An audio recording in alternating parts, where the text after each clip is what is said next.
Welcome to my channel where I put together Bucilla kits and DIY projects. If you do not know what a Bucilla kit is, please like and subscribe to my channel and learn all about it. I've got wonderful videos on how to put kits together. And in this video, we'll be putting together the second owl on my project. So if you want to learn how to do that, please keep watching. We'll be starting with these three pieces to make the tail of the second owl, and we'll be putting the beads and sequins on and attaching these two together. So I used 2 strands of blue thread for the tail to add the sequins and the beads to it, and in the kit that it comes with, it does call for 1 strand, but I used 2 for, personal preference. And you always add the sequin first and then the bead on top, and I usually double knot my beads to secure them. And for this tail, there are 3 parts. And when we put it together, we're going to put a little bit of stuffing in it just to give it some 3D dimension. And it asks to set the tail aside.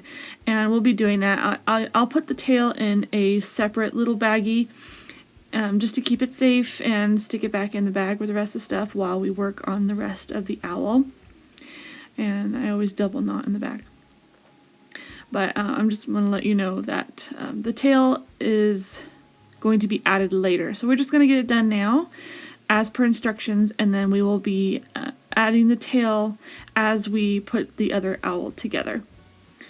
And I always have these little scissors on hand. And there's a bead.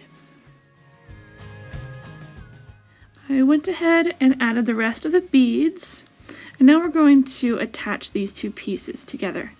And after I attach them, we'll do the outline stitch right there.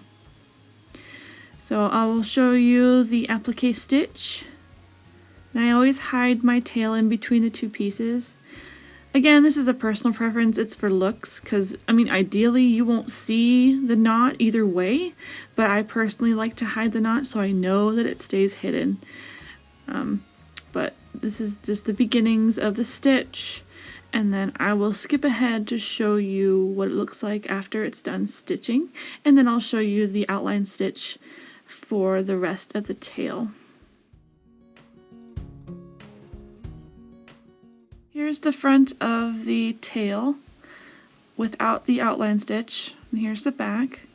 And in the instructions it does say to put the outline stitch there, but it doesn't say when. So I assumed that because the lines overlap each other that I might as well just do it after I add the purple piece on.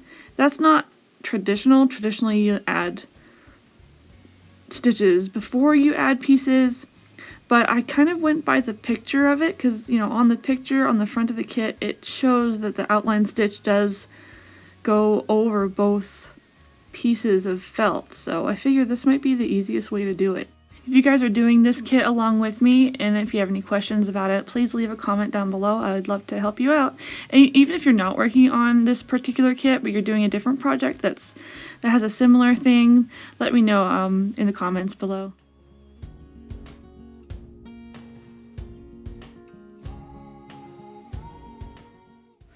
So this is what the front of the tail will look like when it's done with the stitch. Then all you need to do is add the backing and put in a little bit of stuffing, and you'll be done with the tail. This is what the tail looks like completely finished, front and back, and I'll just stick it in a bag and put it away for later. Now we're going to work on the very front of this purple owl, and we're going to put sequins on there. I went ahead and put sequins on there off camera, and I'm going to cut it out and we're going to put the eyes on. Now the eyes are 52 and 54, and I will show you how to do that. For the eyes for the owl, you use the satin stitch. If you don't know how to use the satin stitch, I'll put a link down below. So look for that, and I will show you how to put the eyes on. It calls for 3 strands of green, light green thread. And I had a subscriber ask me about how I did 3 strands, and this is how you do it. Literally, you just knot the end of the string rather than halving it, because normally when you use 2 strands, because that's the normal, when you use 2 strands you just take the 1 strand and you knot the ends together and that creates 2. But in this case we're using 3, so we're not doing that. We're actually using 3 full strands and just knotting the end and keeping the other end loose so you can move it as you need it. So for the eyes for the purple owl, we're going to use the straight stitch, and I decided to just do barely outside the white just to make it look nice. And we're going to add the middle eye.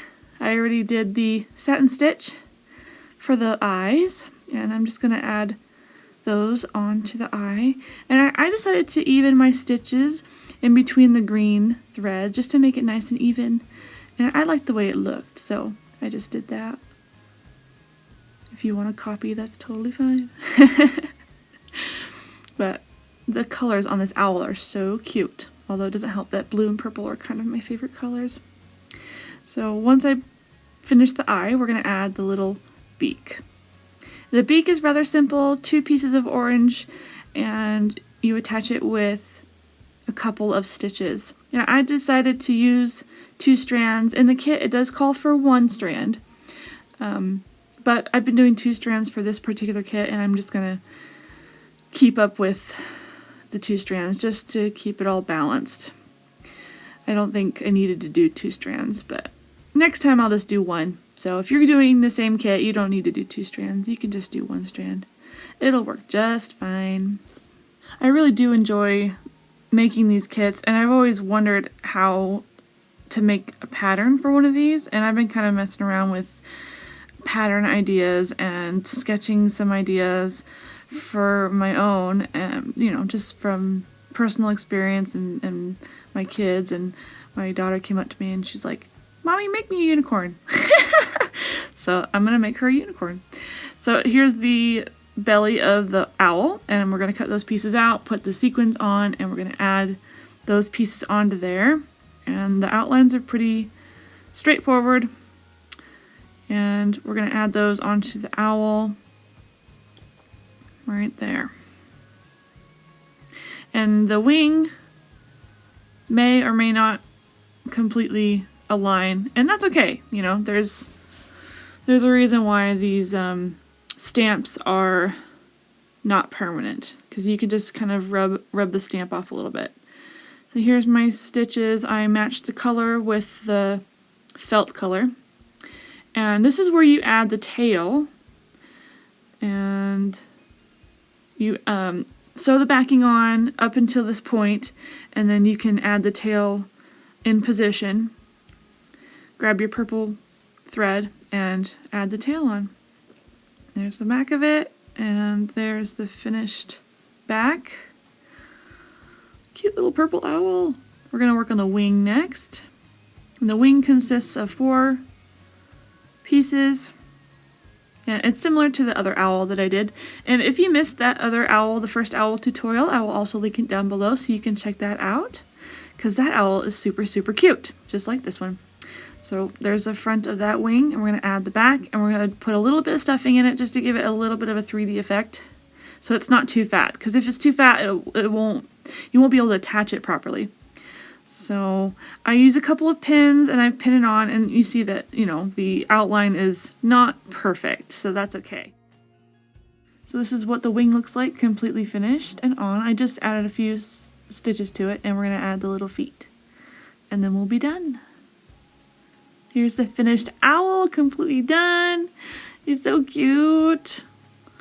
Here's the back of it. I only added a few stitches. And there's my owl. So that is what my second owl looks like, and in my next tutorial we will be putting on both the first and second owl and the twig together onto my wreath, and I will show you what it looks like so far. If you have any questions about my projects and what I'm working on, please leave a comment down below right there. And if you like my videos, please hit that like button and subscribe to my channel and share with your friends and family. You will find affiliate links down below in the description box of the current project that I'm working on, as well as items that I do recommend to all of my viewers that like to do the same projects as I do. So if you do click on those, I do get a small commission, and if you want to support my channel and if you want me to still create some great content for you guys, please click on those links and help support. And I hope to see you guys next time.